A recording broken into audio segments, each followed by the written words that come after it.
Well, good afternoon and welcome to this week's edition of the Texas Public Policy Foundation Policy Broadcast. This week, we are going to cover something that has really dominated the news in the summer of 2020, and it isn't COVID or the government shutdown. It is, in fact, the unrest that we've seen in our cities and the attendant long-running problems of urban deterioration, homelessness, basically all of the problems that we have seen in American cities for the last half century. I'm Kevin Roberts, Executive Director of the Foundation. It's always a pleasure to host this conversation. We're in for a real treat because of the two guests we have today. I'll introduce them here shortly as we frame this conversation, but I should say, for those of you who know that a couple of weeks ago, I had an encounter with some of the very folks we're going to be talking about today. This has nothing to do with that. This just comes from being in a hurry, trying to get on an airplane to our DC office today. So we may encounter some unrest later today, but thus far, I have not been harmed.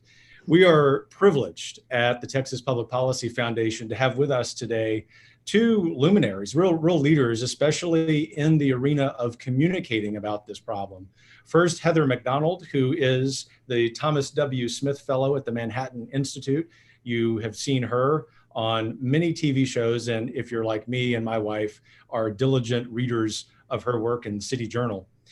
We're also joined by Dr. Christine Rosen, who is the senior writer for commentary, senior editor for the New Atlantis, and also works in a very important role at the University of Virginia. She, like I, holds a Ph.D. in history. She's from Emory University.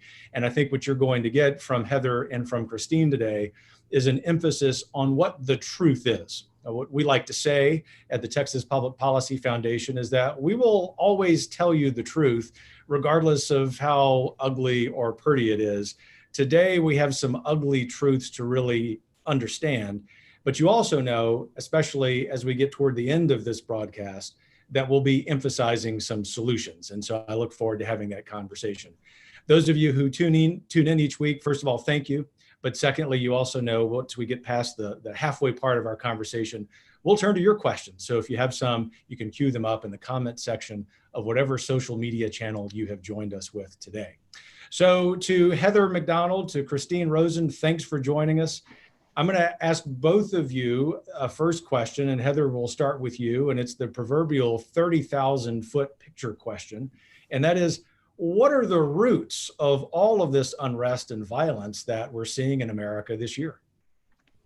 Well, Kevin, what we're seeing is the real-world instantiation of academic ideology. It is an academic ideology of hatred for America, hatred for Western civilization, and a absolutely delusional belief that the character of America today is defined by white supremacy.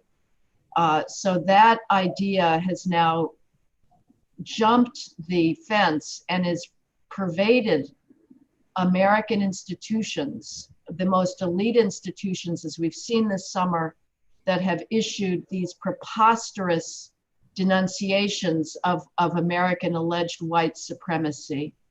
That pledged that they themselves are so, only racism explains the fact that they've got an inadequate number of minority employees or representatives. We can deal with that, whether that's a lie or a truth later. And certainly the idea that is the core idea for these riots and the breakdown of public order is that the criminal justice system in general and policing in particular is defined by systemic racism. That is utterly untrue, Kevin. The police in this country are not the problem. Crime is the problem. The police are the government agency most dedicated to the proposition that Black Lives Matter. When the police back off of proactive policing in high crime areas, the result is inevitable. We've seen it again and again. We saw it in 2015, 2016. We're seeing it 100-fold greater magnitude now. The result when the police back off, sorry, garbage trucks out here, is more Black lives being lost. So to conclude briefly, what we're seeing is a false idea about America, defining it by a phony idea of systemic racism that is now being weaponized on the streets. is being used to tear down the basic legitimacy of our criminal justice system and the institutions of law and order. And it all comes back to deteriorating, really undermining actively our institutions of civil society. And that's one of the themes I want to keep coming back to today, because that's ultimately something that, at least in my estimation, I thought we were not going to see. That is the undermining of institutions of civil society for years, maybe even a couple decades. But we've recognized this year that many of those institutions have deteriorated already. And we're living through a reality in 2020 of so many of those institutions not being powerful enough to mitigate some of the consequences of this. So I'm glad you've set the table the way you did, Heather. So Christine, turning to you, I was rereading on the plane ride up to our DC office this morning some of your articles in the last several weeks, last few months on these issues. And I'm curious what you would offer as your 30,000 foot view. I know from what you've written, it's going to be similar to how Heather has diagnosed it, but I also know, given your historical background, that there's a certain historical depth to what you've seen. What would you offer our audience who's curious to know what the origins of these problems are? Well, I agree with what Heather has said. What I'll add to that is, so there's a historical context, and then there's a kind of near-term match that lit the conflagration. And the historical context is the fact that we have a lot of democratically run cities by mayors who for a very long time have been happy to strike a balance between parroting the sort of white supremacist theories of academics that Heather has highlighted, while not really ever having to face the real world consequences of those theories put into action. So for example, the idea of defunding the police has been around for a while, but it had been a fairly small percentage of people who were radicals, who nobody really listened to in municipal governments, or if they did, they sort of, they would smile and nod, pat them on the head and send them on their way. But then you have thousands and thousands of people in the street holding up signs and yelling and torching buildings and saying, defund the police. These municipal leaders had no language to respond to because they had already tacitly endorsed the idea by not challenging it before. So I think you have a kind of permission structure that had been in place for a long time in these cities, particularly the ones run in places like Portland and Seattle by extremely left-leaning mayors who liked the idea of their city being a kind of center of radicalism. As long as the radicalism wasn't violent and destructive, it was kind of cute, right? It was like, oh, come to Portland, we're so weird. And then now it's, if you come to Portland, you might get killed. It's a very different message. But the match, I think, that really lit a lot of this over the last few months is the fact that there's been only one socially sanctioned thing that you are allowed to do if you're a young, idle person in this country, and that's go to a protest. You can't go to school, you can't work a job, you can't visit your friends, you can't go out to dinner, you can't hang out at a bar, you can do none of these things because of COVID. There's one thing that there's been an incredibly hypocritical message in our culture right now that says, if you go to a protest, it's fine. That's actually because fighting white supremacy and fighting racism is a bigger issue than a pandemic. And I think the fact that you have a lot of idle folks who heard that message loud and clear and went out into the streets, it really does give them a kind of socially sanctioned way to do the things that they otherwise would be doing. So that hasn't helped in terms of trying to bring some of this disorder under control. I mean, here in Washington, D.C., it's kind of a running joke among some of my friends because every time there's a protest, there's also a go-go band and people are out there dancing and there's a lot of celebration and that's fine, except that that's not really the kind of protest that you see when you tune into the mainstream media news that shows, somber people with masks on and their signs fighting injustice. If you live in these cities, as I do, that's not really all that's going on. So I do think that we've had a groundwork of a permission structure because a lot of these local leaders, mayors in particular, have not fought back against some of the more extreme rhetoric. And now they're actually having to respond in real time to real violence and real disorder. And they don't have a way to do that because they've already bought into it. So I do think that has contributed to a lot of the way that this disorder has been sustained over many, many months. A lot of people thought this would be over at the end of the summer. I was one of them. It's continuing. It is. And I would anticipate, whether prompted by Judge Barrett's nomination of the Supreme Court or just the continued dissatisfaction or presumed dissatisfaction of some of these protesters, that we'll, through the election season, continue to see a lot of unrest in the cities.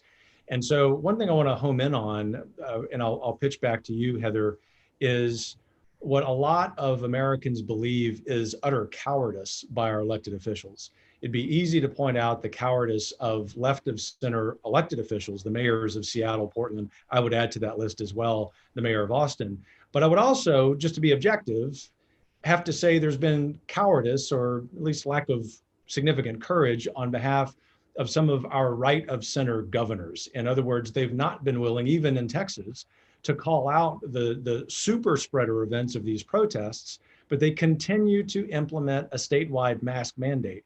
That conversation thread may be for another day about COVID, but there is a real underlying frustration among Americans who are going to work, trying to restore some sense of normalcy.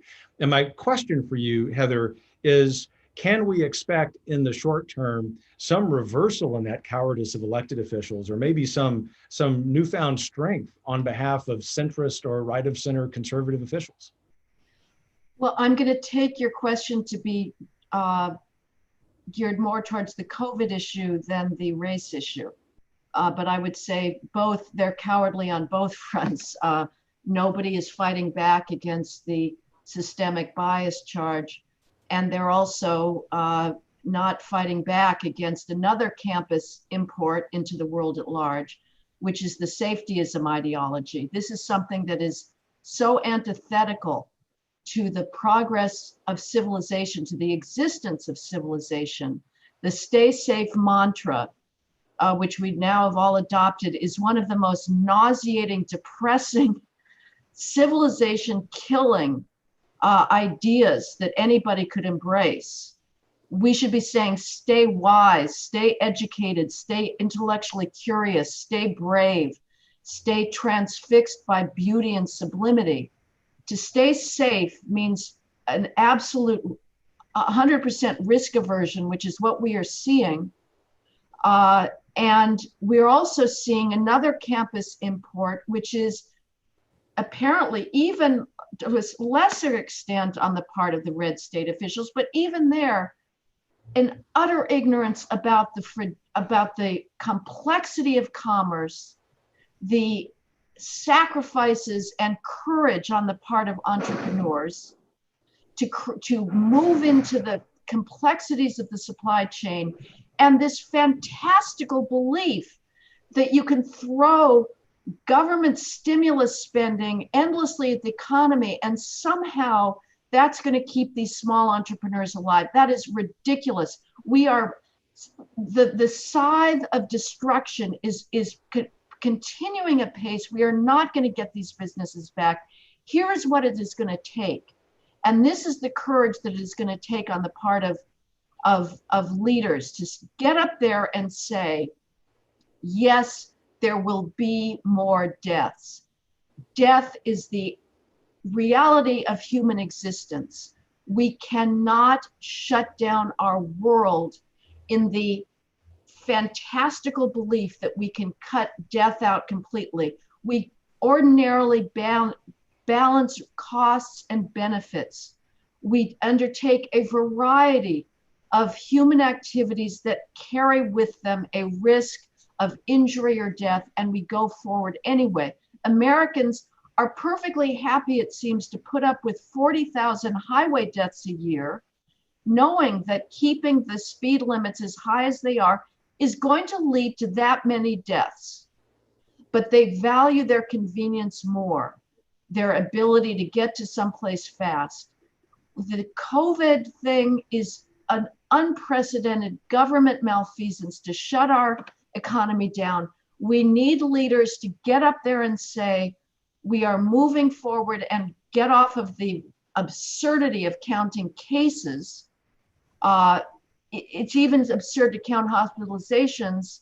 And it's even if we were to start looking at deaths and being honest there, it is still absurd. We have to move forward. As far as, let me just briefly put in what needs to happen on the courage front for this destructive, corrosive idea of white supremacy. There's not a single institution that does not have disparate impact against Blacks because of the high crime rates and high social breakdown rates. We need somebody to get up out there and say, bias does not explain unequal social outcomes. Behavior, culture, and individual preferences do. As long as the myth of bias remains the only allowable explanation for socioeconomic disparities, the left wins and will continue winning. That's right. And we've also seen a cowardice even among presumably conservative elected officials about the consequences of family breakdown for all Americans, all demographic groups. I want to come back to that in a moment, Heather, but I want to home in on something different for just the moment and pitch this to you, Christine. And it's this point that Heather makes about gullible Americans, gullible when it comes to the safetyism idea, but also gullible when it comes to being among some of the protesters, as if they're somehow going to accomplish some good social change by joining a protest. And I'll relate very briefly a personal anecdote. 2 or 3 weeks ago, I was leaving the White House after the president's acceptance speech, going back to a hotel that was 4 blocks away. And it took an hour to get there because of the vile and violence, although I didn't see anyone physically harmed among those going back to the hotel, but we had protesters right up in our faces. And of course, they were asking, where's your mask? Where's your mask? That's how all of this gets connected, right? But the point is, one of the gentlemen I was walking with said, these look like rich white kids. What are they doing here? Christine, explain that for our audience members, because I get that question often in Austin and elsewhere. So it's an interesting thing, because I think when after George Floyd's death, there were, the sort of spontaneous protests that erupted were multiracial, and they were large, and a lot of observers noted, like, this is actually, it's interesting, right? So the Black Lives Matter protests in the wake of the Ferguson, Missouri shooting were more Black than mix of all kinds of backgrounds. But this was seen as a positive sign at first, right? It was like, oh, look, all these people coming out against racial injustice. This is such a good thing. And this is where what I like to think of as the myth of the mostly peaceful protests developed, right? So the media, who are, by all accounts, far more left-leaning than not, and whose editors and writers tend to vote Democratic rather than Republican. We have plenty of data that shows this. They very quickly took this narrative and ran with it to a point where they began to engage in a form of self-parody that would be funny if it wasn't so dangerous. And by that, I mean, I'll give you a couple of examples. There were literally chyrons on networks like CNN that said mostly peaceful protest in Kenosha, Wisconsin, for example. And there would be a correspondent standing there in front of a burning building that the peaceful protesters had just torched. And the idea that Americans, so I do think there's a certain level of gullibility, but there's also a certain condescension at play there to show people destructive actions, and then to tell them that it's peaceful is, I know conservatives get a lot of flack for this. It's Orwellian, though. I mean, there's a way in which you're saying, don't believe your own eyes. And for those of us who live in cities where we've seen firsthand that what rioters and protesters can do, it's disturbing. And I think it goes back to an earlier point you were making about institutional fragility, because in some ways our local municipal governments were really not prepared for the force of this kind of reaction among the public. I do think, to speak to the white college kids point, there's a fair amount of radicalization that has gone on for a couple generations that never had a practical outlet, right? So they might yell at each other in a women's studies seminar, but really, did it affect everybody else? No. Well, that generation is now starting to move its way into positions of power in the culture, and they are making the decisions about what chyron to put on a CNN caption and what stories to publish in the New York Times or the Washington Post. There are also in local governments. And you see this because, and I think I really want to emphasize the point that Heather made earlier in our conversation about academic theory being put into practice now, radical academic theories that, a generation ago, conservatives who raised the alarm bell about those things were told that we were overreacting. Because here in DC, for example, the Jeff Bezos, the founder of Amazon, keeps a rather lavish house, and protesters set up a guillotine in front of his house, and they were doing like mock executions. That was disturbing to me. I've read the history of the French Revolution. It's not a good look. Like to be embracing the guillotine as a protest symbol is not something in this country that we want to see. it was treated as, oh, don't overreact by the media. So I think that media narrative does seep in. It trickles down into the broader culture so that even people who don't follow politics closely and who seem very removed from the actual violence that's going on in some of the cities, that message gets in there, right? They're like, oh, it's mostly peaceful. The rioting's been overblown, people are overreacting. But as this goes on month after month, I think it's getting less and less realistic to make that claim. And so I hope that's a message that your listeners will take away, which is they really need to be concerned, because it starts in places like Portland or Seattle, but it ended up in Kenosha. Kenosha is not Chicago. Yeah, and most Americans don't realize that. The fact that was happening in Kenosha is really telling about the roots of the problem. Pardon the urban noise here in Washington, D.C. near the Capitol. So I want to pick up on this thread with you, Heather, about, in your phrase, academic delusions about America. We also have seen that seep into K through 12 education. I mean, just in the last 10 or 15 years, that's become apparent.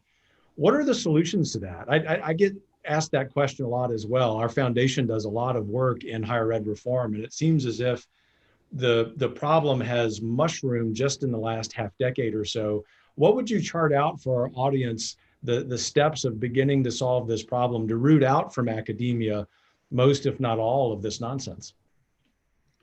Well, again, I'm not sure if your question was how to root out in K through 12, how to solve that problem. Start with higher ed.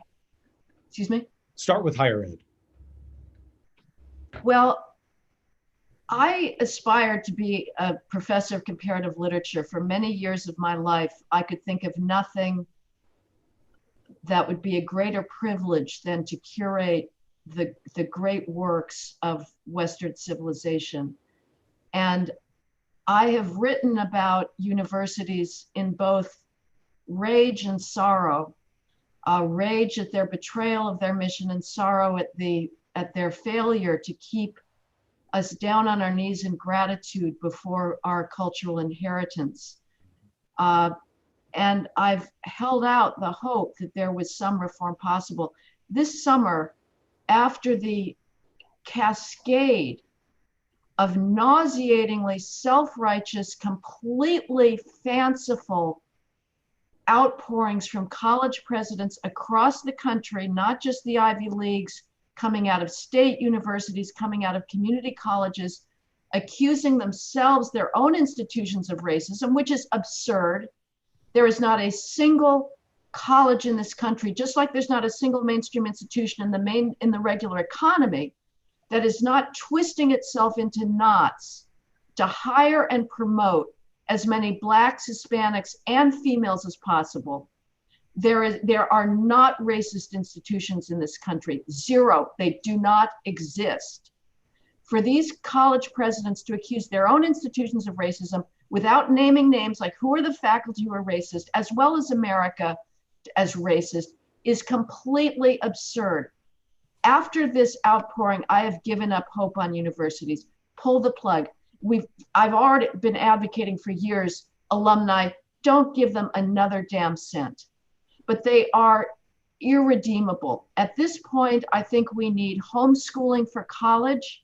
We need donors to try and cut the absolute challenge is the status conferring power that existing universities have. Parents don't give a damn on average whether their children are exposed to Milton or Wordsworth or Shakespeare or Tiepolo or Mozart. What they want is that brand on their forehead saying, my kid is smart, he's gone to a prestigious institution. That's all that matters to them. Trying to create a new institution that has that same bragging rights, status conferring power is very difficult. I would like to see as well a revival of the 18th century tradition of the Grand Tour. British aristocrats would hire private tutors for their children who would take them to the continent and expose them to the monuments of European civilization. We need to create some kind of homeschooling or private tutoring for colleges. But at this point, one can pick on the outside. As I say, the fundamental flaw in all of this, Kevin, whether we're talking about K through 12, whether we're talking about education, whether we're talking about those government officials that Christine mentioned, whether we're talking about Silicon Valley, whether we're talking about law firms, banks, that have all embraced the myth of bias, that have all embraced the idea that only bias explains the lack of racial proportionality in a workforce or in a school. As long as that claim remains dominant, they win. What we have to start doing, and I'm doing this in a forthcoming article in City Journal, is pointing out the vast academic skills gap that explains the lack of proportional representation, talking about the family breakdown that you mentioned, Kevin, that means that kids are not getting socialized, they are not absorbing bourgeois values of deferred gratification and self-control that would make them available in a proportional basis to be at a partner at Paul Weiss or Covington Burling. So we need to swallow hard and speak the truth about the breakdown in the inner city and not accept the idea that white racism explains the shape of our world today. I want to jump through the screen and give you a high five, having spent 20 years as an education reformer. So just to underscore the point, the first step, if you're in the audience and frustrated about what you're seeing in America's cities, is, if you want to reform higher ed, is to start a donor revolution. I mean, that's something that our foundation is not just party to, but hopefully we'll be leading in the next year or two with other great organizations, because we can't reform quickly enough from the inside at the vast majority of these universities to make an impact. And we know, because of greater progress and K through 12 reform, that the best way to do that is from the outside. And we may want to come back to the K through 12 issue momentarily. But first of all, Christine, just want to pitch back to you and have you unpack for us something that I know is on the minds of many in our audience. It's something you've written about, and that is the origins of Black Lives Matter. To some extent, we are incapable as a people of having an honest conversation about that because of the problems that Heather was outlining so articulately. What are the origins of this organization? And to ask a bit of a leading question, why should we be concerned about it? Not leading at all. In fact, I think one of the challenges of the protests, the summer and now fall of protests, are that the phrase Black Lives Matter, it's like the Violence Against Women Act. Who's going to say, no, actually, Black lives don't matter? There's no alternative way to take on that particular phrase. There are plenty of things you can do to challenge the organization, which was founded by three fairly radical women, one of whom is an avowed Marxist.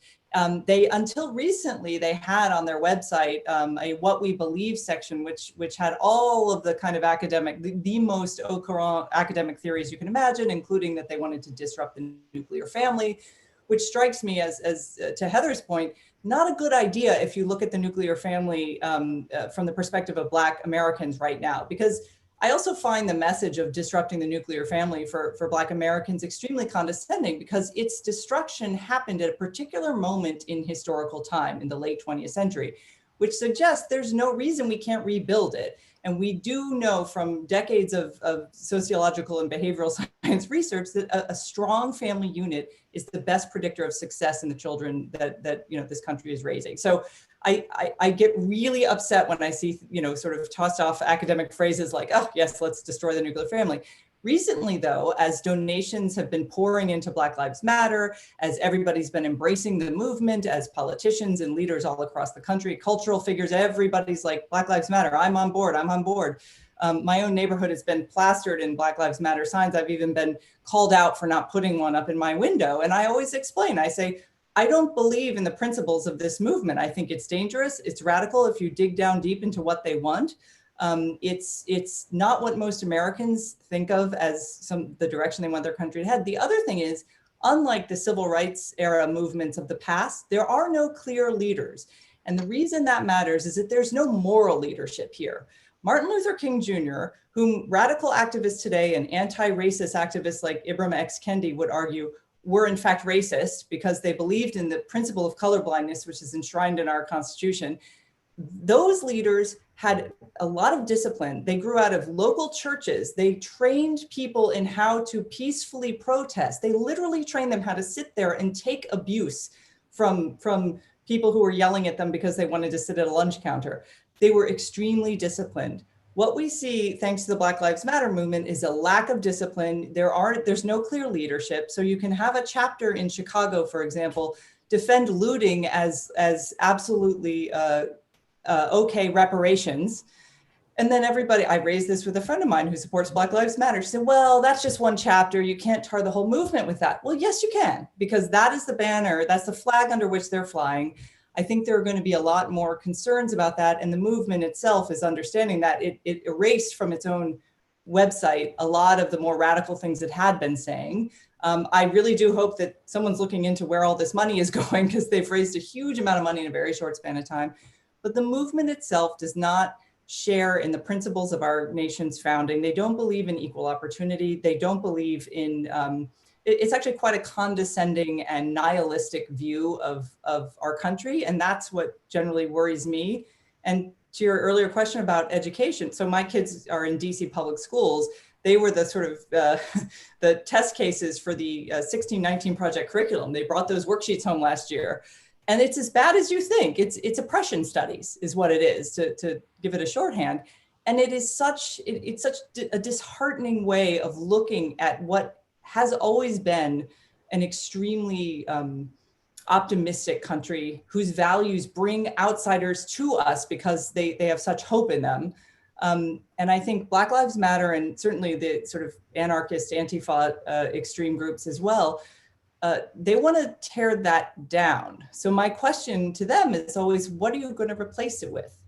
If you defund the police, who's going to do the job of the police? Who's going to protect the most vulnerable, which in the African-American communities are women and children.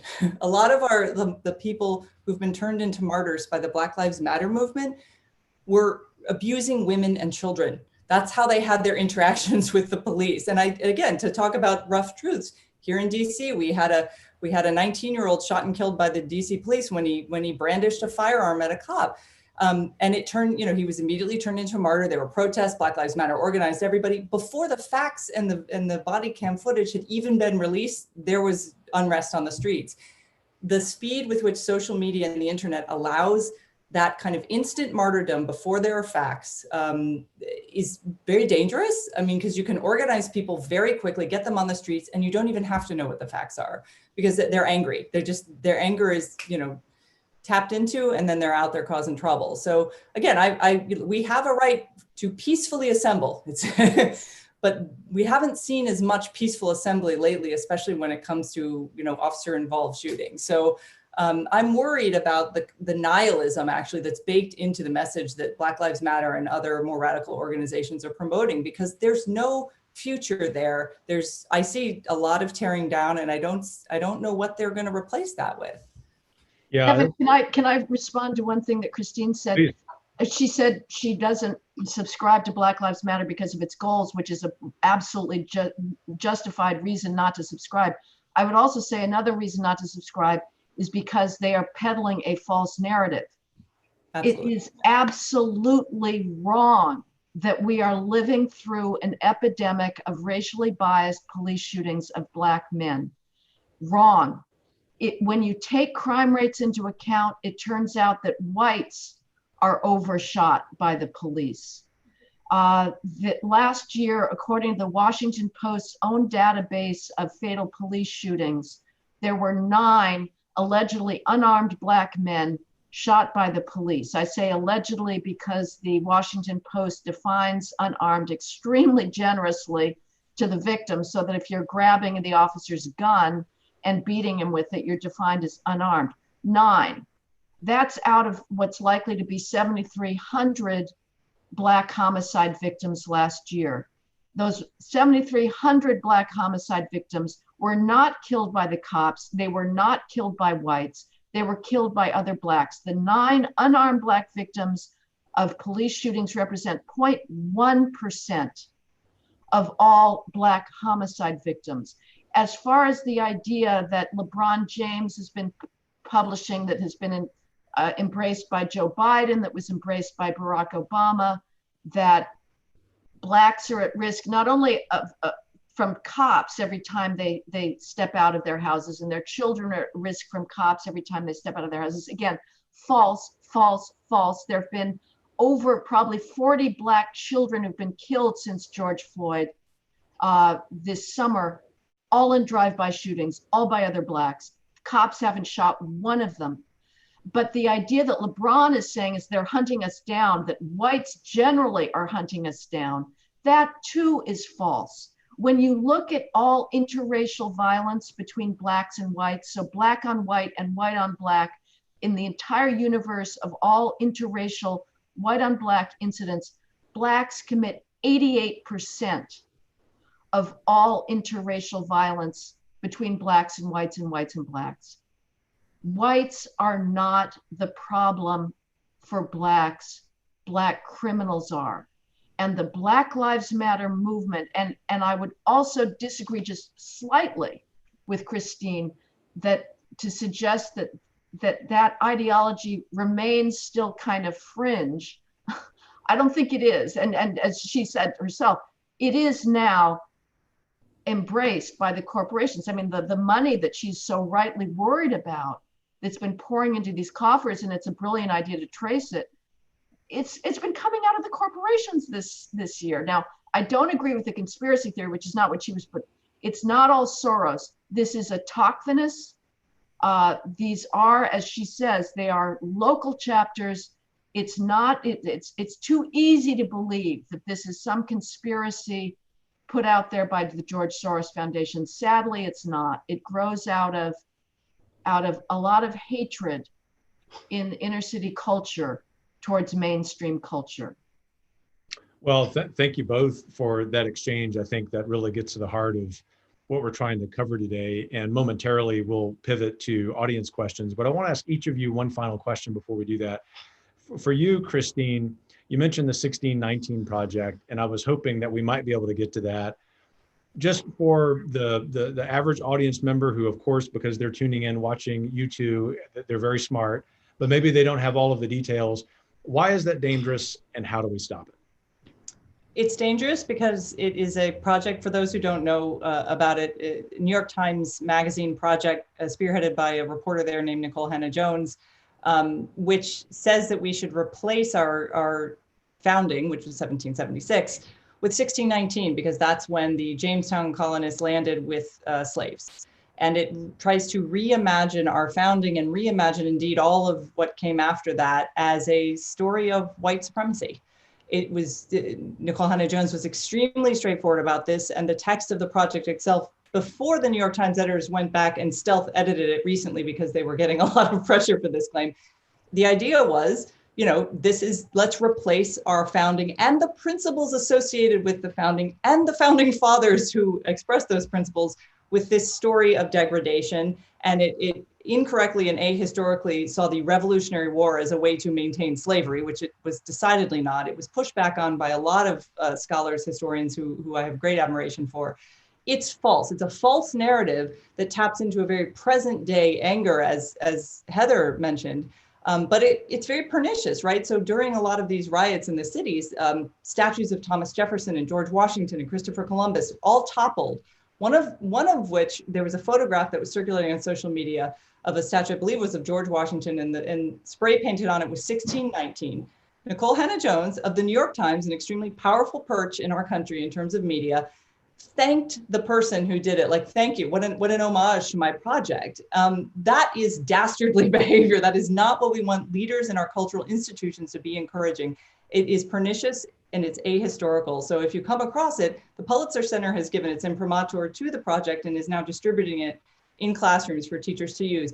Challenge it. I did. When my kids came home with that worksheet, I had words with the teacher. I said, look, I get it. You're trying to teach a lot in a short span of time, but I have a problem with this. Speak up, because regular people have to push back if we're going to see change on these sorts of things, because it affects our kids, it affects our whole society. But if we all just kind of complain about it but do nothing, nothing's going to change. That's right, and it's a slippery slope. And you could see this coming in our discipline of history, Christine, as soon as thousands of history professors started assigning Howard Zinn's book, right? And so to a point that one of you made earlier, those now are those former college students sitting in those big lecture classes are now in positions, not just in the workforce, but they're making decisions that affect us all in very important institutions. So Heather, last question before we get to some audience questions, which are beginning to come in. And that is the other big conversation thread in this live stream. And that's the root of the deterioration of the urban core. You have written extensively, and I would add eloquently about this, covering things like homelessness. Your expose of the roots of that in San Francisco, not being patronizing at all, remains one of my favorite articles ever. And because I think it's really earth-shattering for people who are well-intentioned and just have some predispositions to wrong ideas. In the little bit of time that we have before we get to audience questions, explain for us what the roots of the deterioration of the American urban center are. Well, I would say that the failure to maintain public order is based on that same problem that I've been mentioning again and again, which is disparate impact, the fact that any criminal law enforcement is going to have a disparate impact on Blacks. And I'm sorry to speak so uninhibitedly here, and these are painful truths, and the fact that people are uncomfortable about speaking about it is further proof that we are not white supremacists, or that whites are not white supremacists. A white supremacist would not turn his eyes away from the facts of wildly disproportionate inner city crime. But what's going on is that every single criminal law that has a disparate impact is now under assault. And above all, those low-level public order offenses like urinating in public, defecating in public, theft, shoplifting, turnstile jumping, aggressive panhandling. All these left-wing prosecutors and some police chiefs are saying we're not going to either prosecute or arrest for those low-level quality of life issues because they have a disparate impact on Blacks. And the result is that we are ceding now control of city streets to absolute anarchy. It is incompatible. You cannot allow streets to be colonized. That is incompatible with basic civic life. And the irony, of course, like so many of these things, the people that Black Lives Matter do not speak for are those thousands of law-abiding, bourgeois, good, hardworking residents of inner city areas who beg for more police protection generally and who want quality of life enforcement. They want quality of life enforcement more than whites do.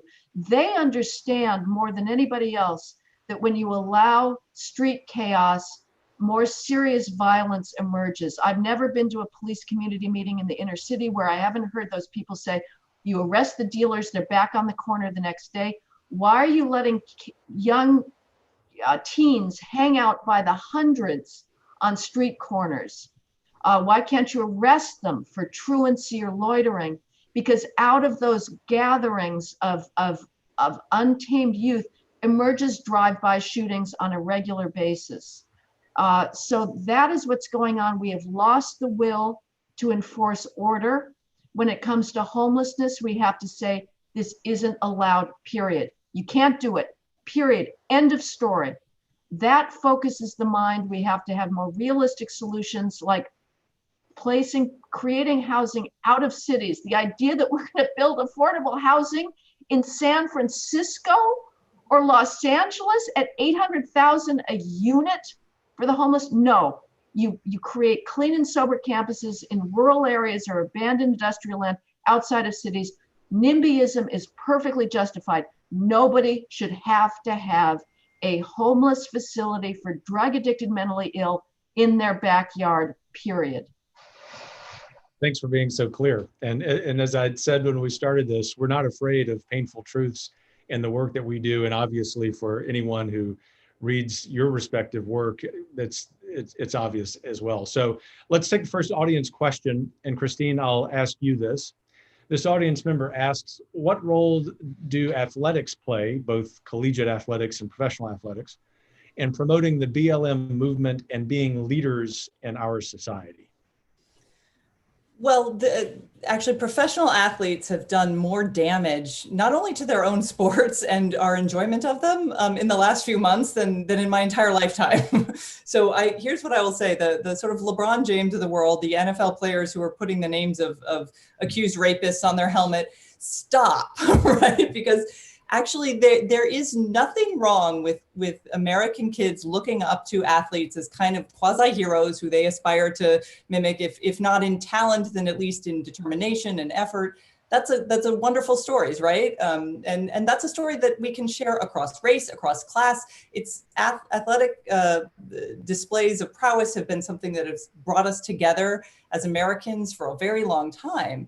And I think it speaks to the perniciousness of this ideological effort that it is now infecting even the things that didn't used to be infected by these kinds of politics. Look, Colin Kaepernick did his kneel thing. It was a kerfuffle. A lot of us pushed back and said, this is ridiculous. I mean, if there was any more example of privilege, it was Colin Kaepernick. He had a flailing career. He just turned himself into a social justice warrior and got a Nike contract out of it.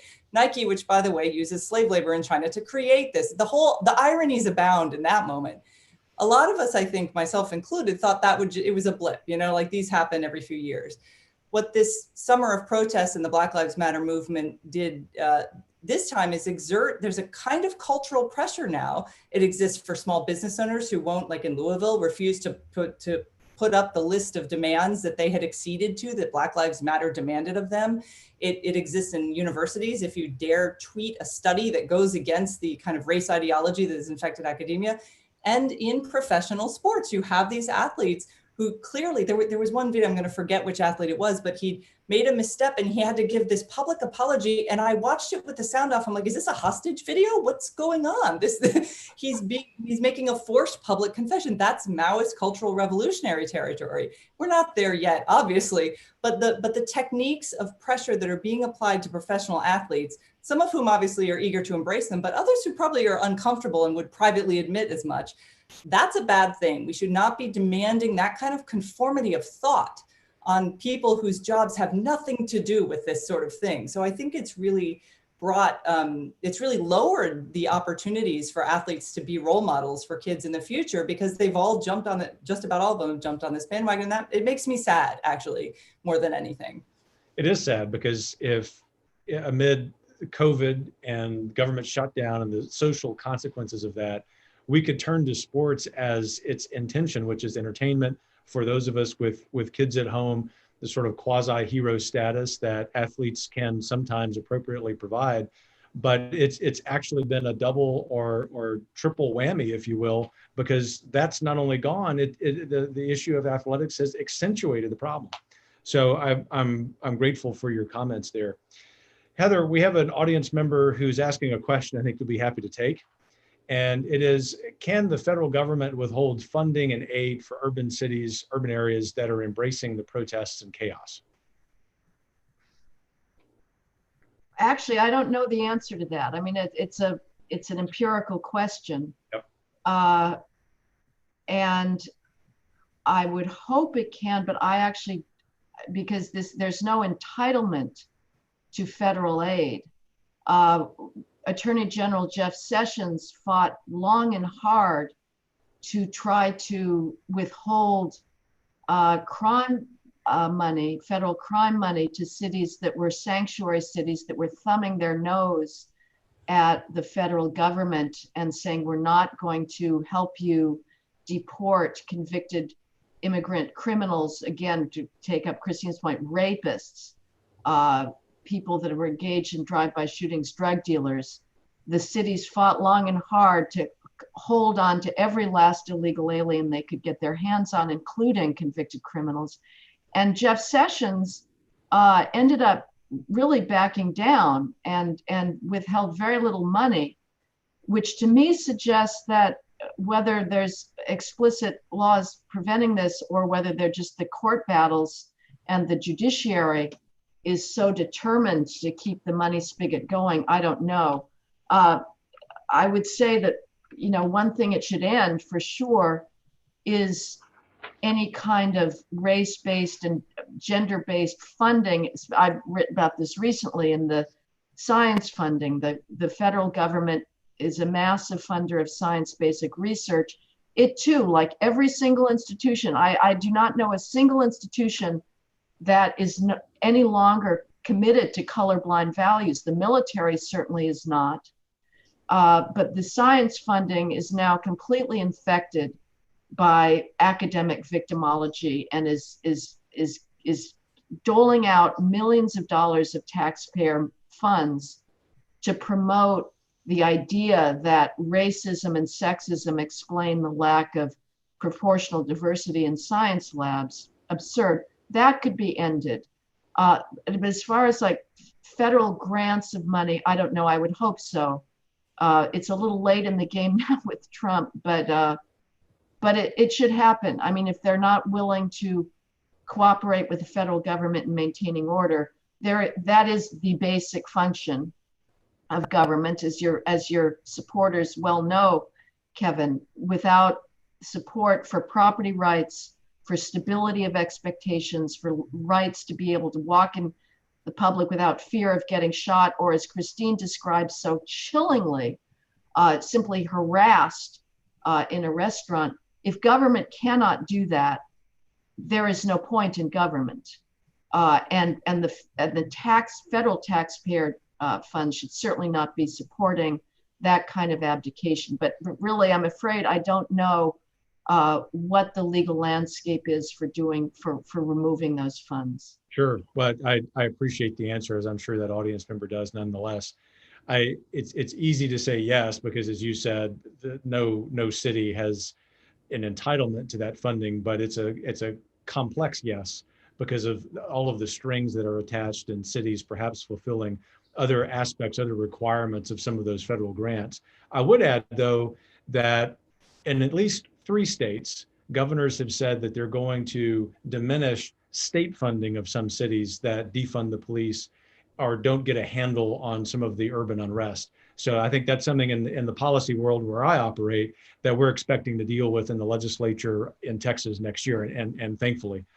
So last question from the audience, and I'll reframe this a little bit just to make it general in case, Christine, you want to answer it that way. I think, Heather, you probably want to answer it specifically. The audience member is trying to get at a solution to the American public being able to understand more objectively some of the disturbing things that we've talked about today. This audience member is looking for a better understanding among our fellow Americans of the correlation between the family breakdown and student achievement. So that may be the specific thing you want to answer, Heather. But Christine, from a more general standpoint, what do you think the solution is to a better understanding by our fellow Americans? I think the first thing is to seek out alternative sources of information. And by that, I don't mean conspiracy theories that your friend's uncle sent you on Facebook. What I mean is there are a lot of independent journalists operating in this space right now, particularly about urban unrest. Andy No and a whole bunch of others. They literally take their phones and they risk their own physical safety and go out in the streets and they film this. And one thing we've seen over this summer and fall of protest is Antifa, Black Lives Matter protesters are walking around carrying umbrellas and shoving them in the faces of anyone who's actually trying to record their activities. Again, to contrast this with previous civil rights movements, if you are proud of the movement that you are out there on the streets yelling and screaming about, why are you trying to hide your identity? I can't square that circle.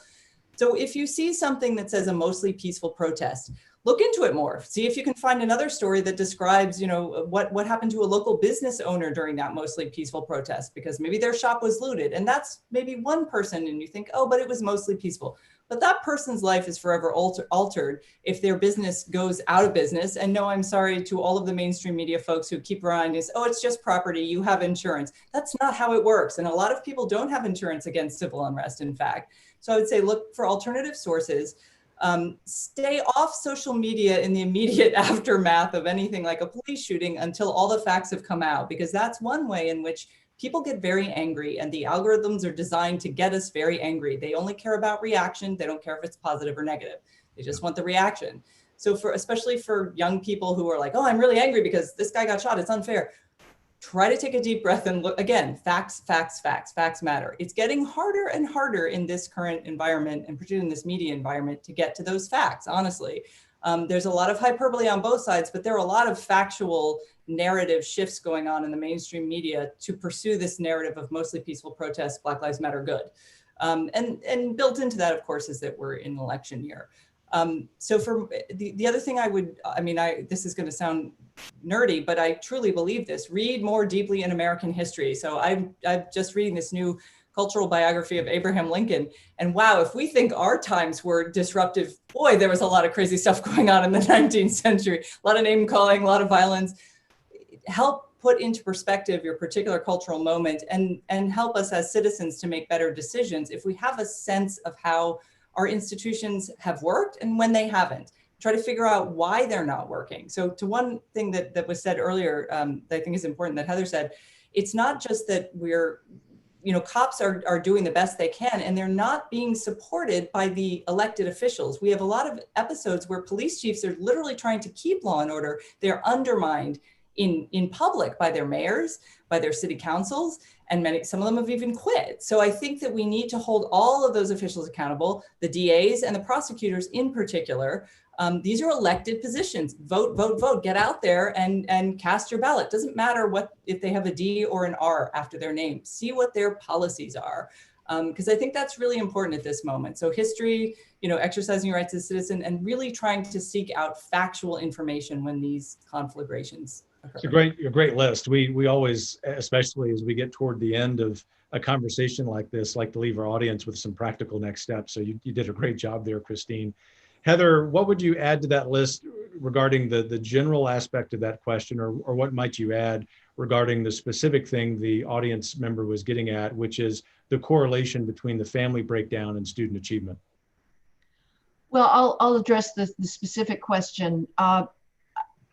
I would say the family breakdown has broader implications for the development of bourgeois values. Social science has been unequivocal, and however left-wing the field of sociology and social science is at this point, it's been by and large unable to suppress the clear empirical evidence that growing up in a single parent home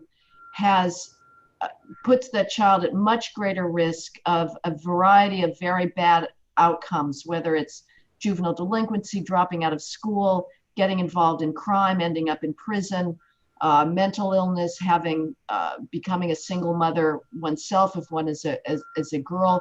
If you want some of the data, just look up a speech that Barack Obama gave on Father's Day in 2008 when he was still running for president the first time around in Chicago. And he started out by saying we have to start being honest about the consequences of Black family breakdown. And he reeled off numbers that remain true today. And of course, he failed to pursue that theme during his presidency. But I would say with regards to academic achievement specifically, yes, bourgeois virtues of persistence, deferred gratification, not going to that party, staying home, doing your homework are very important. But I would say specifically that requires a culture that is the opposite of what exists in too many Black homes, single parent or otherwise, which is the stigma against acting white. The idea that academic effort is somehow a betrayal of Blackness.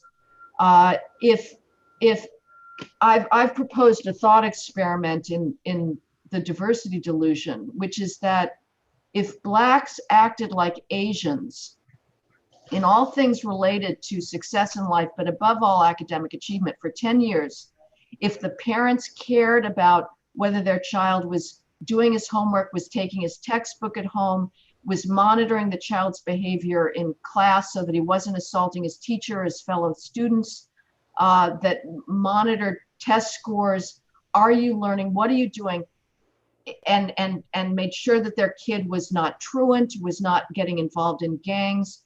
If Blacks acted like Asians for 10 years and we still saw the socioeconomic disparities that we do see and that are real, then I would be willing to contemplate the explanation of bias and white supremacy.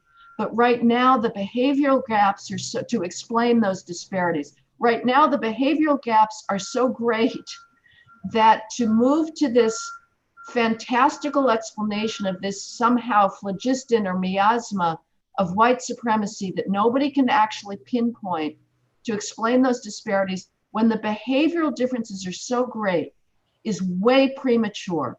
Let's work on the behavior, and that means the culture of marriage. It's not just whether any given child has a father, it's whether boys are brought into a culture that says in order to have a mate, in order to impregnate women, you have to make yourself an attractive mate yourself by learning to defer gratification and control your impulses. That marriage culture itself civilizes boys. With that broken down and with a culture that devalues academic achievement, it's going to be very hard to close the academic skills gap. Well, to Heather McDonald and Christine Rosen, thank you so much for a compelling conversation. Those of you in the audience, we told you at the beginning of this conversation, we were going to unearth some painful truths. You heard those today. And you know, if you tune in each week and you know the Texas Public Policy Foundation, and for that matter, if you read Heather's and Christine's works, you know that that is framed in this optimism, and it's an optimism based on the history of America. This is a very challenging year. It's a very challenging era with some painful truths that we need to begin solving before it becomes too late. And yet what underlay all of that is an optimism that if we can call a spade and get to work on the solutions, that America does still have a bright future. And so Heather and Christine, thanks again for spending this time with us. I know our audience members appreciate the work that you're doing. On that point, let me add to the steps that each of you mentioned, that for our audience members, if you want to learn a little bit more about the truth, I would encourage you to read things like Heather's work at City Journal, Christine's work at Commentary, Know the New Atlantis. And of course, just by virtue of tuning in here and visiting with our guests each week, you know that you can pick up some tidbits of reality as well. Ladies, thanks so much for being great patriots, for the wonderful work that you do. For those of you in the audience, may God bless you. May He continue to bless this great republic. Take care. Thank you, Kevin.